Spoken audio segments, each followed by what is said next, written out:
Good morning from Bhalukpong. আজকে আমরা বেরিয়ে যাব খুব তাড়াতাড়ি 7:30টার সময়। আজকে আমরা যাব হচ্ছে দিরাং অবধি, মাঝখানে অনেকগুলো সাইট সিং আছে। Stay tuned. আমরা এখন ভালুকপংয়ে আছি। এটা ভালুকপংয়ের সকাল। আমরা একদম চেকপোস্টের গায়েই আছি, আর এখান থেকেই আমরা দেখতে পাচ্ছি পাহাড়, যেটাতে আলটিমেটলি আমরা উঠতে চলেছি। খুবই এক্সাইটেড লাগছে। ভালুকপং থেকে আমরা দিরাংয়ের দিকে রওনা দিয়ে দিয়েছি। তো শুরু হওয়ার সাথে সাথেই চলে এসছে আমাদের সাথে কামিং রিভার। পুরো রাস্তাটাই আমাদের সাথে থাকবে। প্রচণ্ড আওয়াজ, খুবই খরস্রোতা। কামেং নদী অরুণাচল প্রদেশের খুবই গুরুত্বপূর্ণ একটি নদী। তাওয়াং ডিস্ট্রিক্টের গড়ি চেন পর্বত থেকে এর উৎপত্তি হয়। প্রায় 264 কিলোমিটার লম্বা এই নদীর থেকেই কিন্তু ওয়েস্ট কামেং ডিস্ট্রিক্টের নামকরণ হয়েছে। Brahmaputra one of the major tributaries Kameng. এটি ব্রহ্মপুত্রতে মিশে আসামের তেজপুরের কাছে। ভালুকপং থেকে দিরাং এই পুরো রাস্তাটারই প্রাকৃতিক সৌন্দর্য কিন্তু কামেং অনেকটাই বাড়িয়ে দিয়েছে। আমরা এখন কোথায় আছি রোহিত? Tippi orchid garden. আমরা এখন টিপ্পি অর্কিড গার্ডেনে এসেছি। বেশি টাইম নেবো না, এখানে 10 টাকা করে টিকিট কাটতে হয়। চলো অর্কিড দেখবো, দেখে বেরিয়ে যাবো ফটাফট। অরুণাচল প্রদেশকে বলা হয় orchid paradise of India. Arunachal প্রদেশের টিপ্পিতে গড়ে উঠেছে Tippi orchid garden and research centre. বছর প্রায় 20,000 থেকে 40,000 অর্কিড চারা উৎপাদন করা হয় এখানে। এই অর্কিড চারাগুলোর মধ্যে বিভিন্ন এন্ডেঞ্জার্ড, রেয়ার, হাইব্রিড এবং অর্নামেন্টাল অর্কিড চারাও আছে। এদেরকে ডিস্ট্রিবিউট করা হয় তারপর ফার্মার এবং কমার্শিয়াল পিপলদের, এবং ন্যাচারাল হ্যাবিটেটে এদের রিহ্যাবিলিটেট করা হয়। আমরা এত অর্কিড আগে একসাথে কখনো দেখিনি। রাস্তায় যেতে যেতে আমরা একটা জায়গায় দাঁড়ালাম। দারুণ লাগছে কামিং রিভারটা এখান দিয়ে, পুরো পাহাড়গুলোর মাঝখান থেকে বেরিয়ে আসছে। ওই জন্যই আমরা দাঁড়ালাম জাস্ট দেখতে। এরপর আমরা এসে পৌঁছালাম দুর্গা মন্দিরে।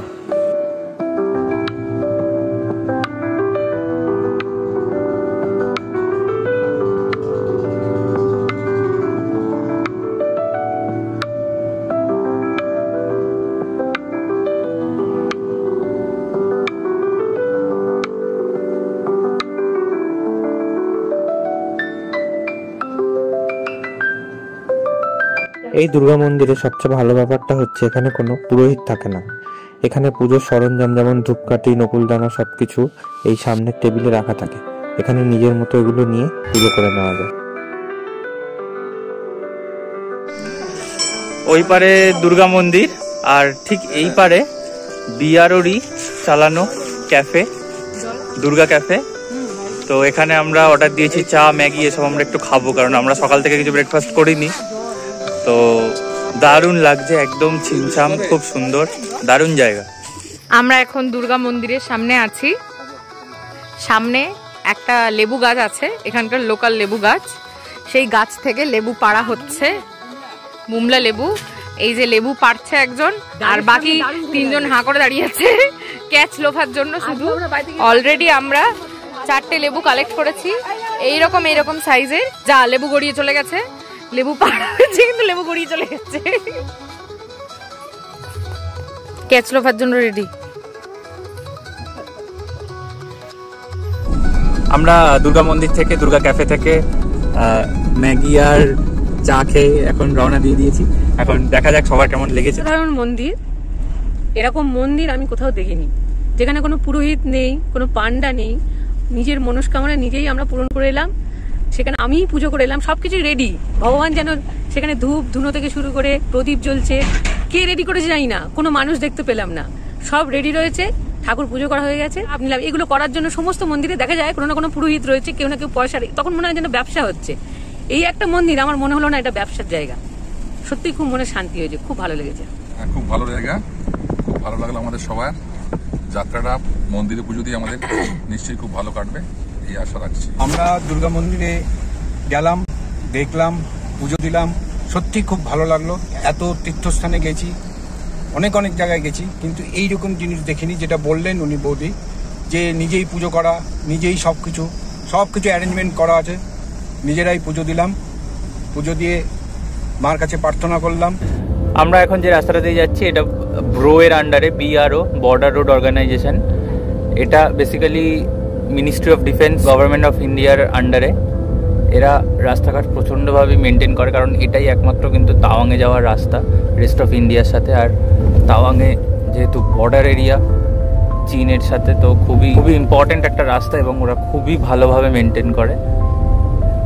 ব্রো অর্গানাইজেশনটা তৈরি হয়েছিল 1960 সালে। 7th মে জওহরলাল নেহেরু উদ্বোধন করেছিলেন। বহু পুরস্কার পেয়েছে ব্রো এর হেডকোয়ার্টার হচ্ছে নিউ দিল্লিতে। আমরা এখন এসেছি নিচিফুলা ওয়াটারফলে। দারুণ ওয়াটারফল, বিশাল উঁচু থেকে পড়ছে, বিশাল উঁচু থেকে, দারুণ লাগছে। এখানে আমরা সবাই খুব মজা করছি।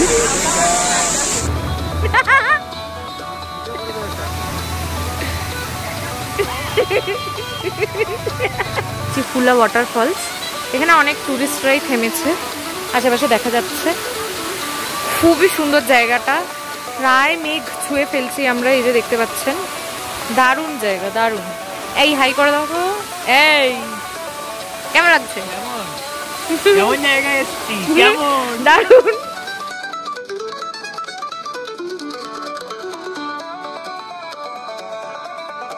এখানে উঠতে উঠতে আমরা দাঁড়ালাম, দাঁড় করানো হলো। এখান থেকে বোল্ডার পড়ছে পাহাড়ের ওপর থেকে, ওই জন্য আমরা এখানটা দাঁড়িয়ে আছি।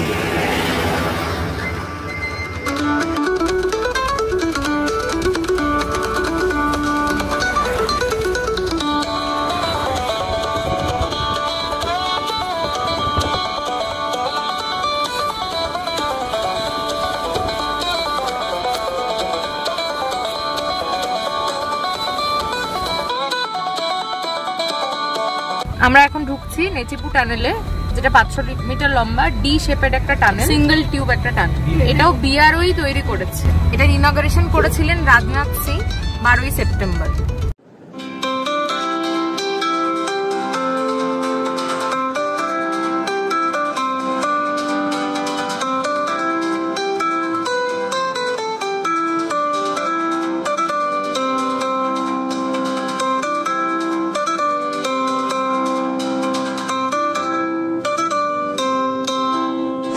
আমরা এখন এসেছি জামিরি হ্যাঙ্গিং ব্রিজে। ব্রিজে ওঠার আগে লেখা আছে যে weak bridge, not more than 10% at a time. তো সত্যি প্রচণ্ড ঝুলছে, কিন্তু ব্রিজটা প্রচণ্ডই ঝুলছে। আর নিচ দিয়ে কামিং রিভার, আর দারুণ জায়গাটা।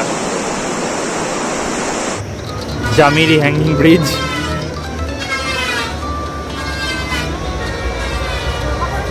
চল চল, ভয় নেই, চল, কিছু হবে না, চল, কিচ্ছু হবে না, চল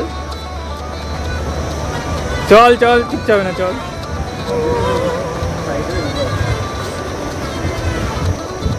চল চল চল।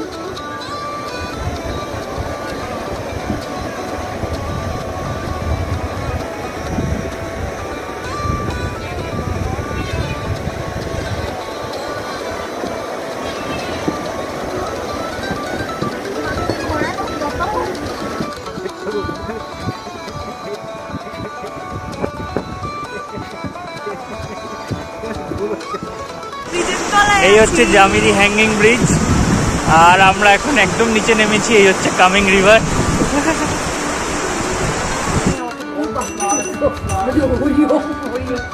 আমরা এখন এসেছি নাগ মন্দিরে। দারুণ জায়গাটা, অনেকটা উপরে। সিকিমের অনেকটা বাবা মন্দিরেও এরকম যাওয়ার সিঁড়িটা।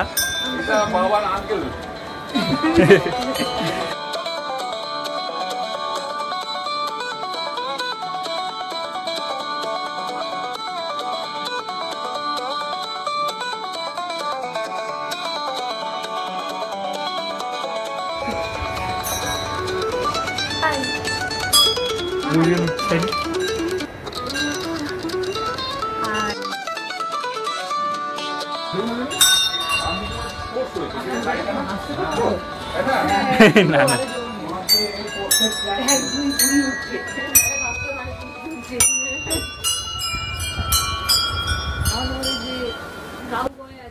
ভালুকপং তাওয়াং রোডটি তৈরি হয় প্রজেক্ট তুস্কার বা প্রজেক্ট ভার্তাকের আন্ডারে। এই রাস্তাটি যখন তৈরি হচ্ছিল তখন এই অঞ্চলে প্রায়শই একজোড়া নাগকে দেখা যেত। এর মধ্যে একজন ছিল ফিমেল এবং একজন ছিলেন মেল। এদেরকে প্রায়শই হিলটপে একসাথে দেখা যেত।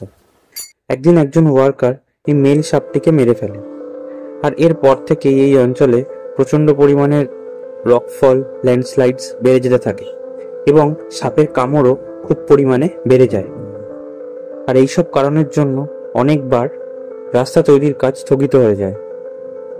এই কারণেই এই ফিমেল সাপটিকে সন্তুষ্ট করার জন্য মেজর কে রামাস্বামী 1966 সালে এই নাগমন্দির প্রতিষ্ঠা করেন।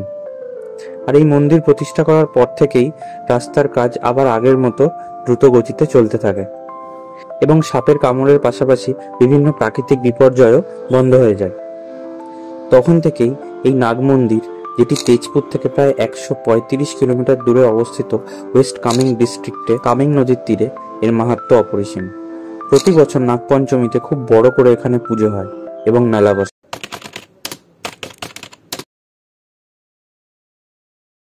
আমরা এখন আছি দিরাঙের তাজং হোমস্টেতে। তো আমরা নিজেরাই রান্না করে খাচ্ছি, ওদের কিচেনটা ওরা ছেড়ে দিয়েছে।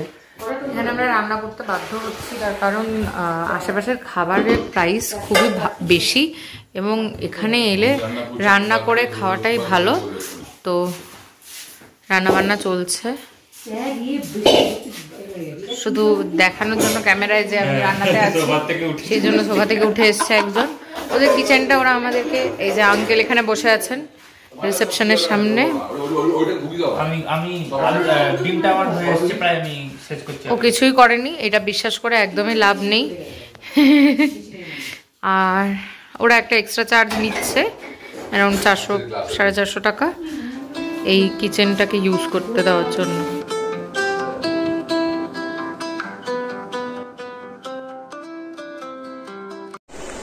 ভালুকপং থেকে আমরা কামেংয়ের দিকে